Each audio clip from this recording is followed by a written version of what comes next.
നമ്മുടെ സമൂഹത്തിൽ കറുത്തവനെന്നോ ദളിതനെന്നോ പറഞ്ഞ് ഒരാളെയും മാറ്റി നിർത്തുകയും മുൻവിധി സൃഷ്ടിക്കുകയും ചെയ്യാൻ പാടില്ല.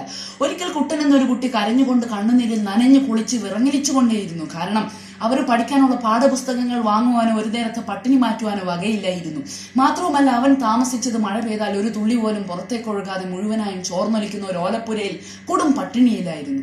കുട്ടന് ബാബു എന്നൊരു ധനികനായ കൂട്ടുകാരനുണ്ടായിരുന്നു. ഒരിക്കൽ കുട്ടൻ ബാബുവിനോട് പറഞ്ഞു, എന്നെ നിന്റെ ടെറസിട്ട വീട്ടിലൊന്ന് കൊണ്ടുപോകുമോ? അപ്പോൾ ബാബു പറഞ്ഞു, ഇപ്പോൾ കൊണ്ടുപോകാൻ പറ്റില്ല, കാരണം എന്റെ അച്ഛനും അമ്മയും അവിടെയുണ്ട്. അവർ ദളിതനും പാവപ്പെട്ടവനുമായ ഒരു കുട്ടിയെ അവിടെ കണ്ടാൽ ചീത്ത പറയും.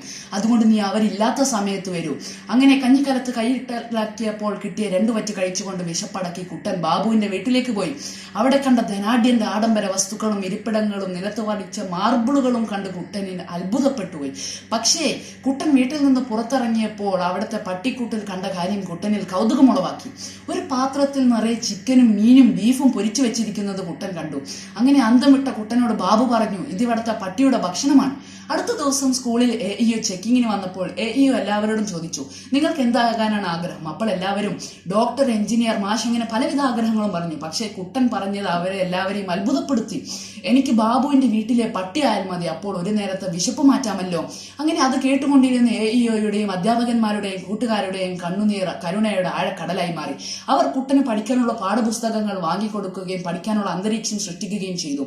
അങ്ങനെ കുട്ടൻ ഒരു മിടുമിടുക്കനായി പഠിക്കാൻ തുടങ്ങി. അവന്റെ പഠനത്തിന്റെ മികവ് കാരണം ഡൽഹിയിൽ പോയി കുട്ടൻ പഠിക്കുകയും അവിടെ നിന്ന് സ്കോളർഷിപ്പ് കിട്ടി ബ്രിട്ടനിൽ പോയി ബിരുദവും ബിരുദാനന്തര ബിരുദവും ഗവേഷണ പഠനവും പൂർത്തിയാക്കി തിരിച്ച് ഇന്ത്യയിലേക്ക് വരുമ്പോൾ ഒരു സാഹിബ് കുട്ടന്റെ അടുത്ത് ഒരു കത്ത് കൊടുത്തിട്ട് അന്നത്തെ പ്രധാനമന്ത്രിയായ ജവഹർലാൽ നെഹ്റുവിന് കൊടുക്കാൻ പറഞ്ഞു. ആ കത്തിൽ കുട്ടനെ ഒരു അധ്യാപകനാകാൻ അനുവദിക്കരുത്, കുട്ടനെ രാജ്യത്തെ പഠിപ്പിക്കാൻ നിയോഗിക്കണം എന്നായിരുന്നു എഴുതിയത്. പക്ഷേ കുട്ടൻ എന്നിട്ടും അധ്യാപക ജോലിയിൽ ചേർന്നു.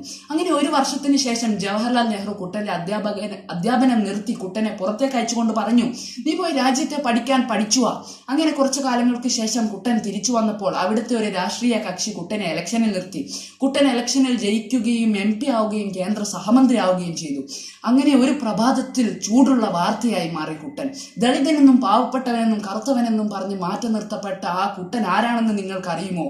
ഇന്ത്യയുടെ ആദ്യത്തെ ദളിതനും കറുത്തവനുമായ പ്രസിഡന്റ് KR നാരായണൻ ആയിരുന്നു.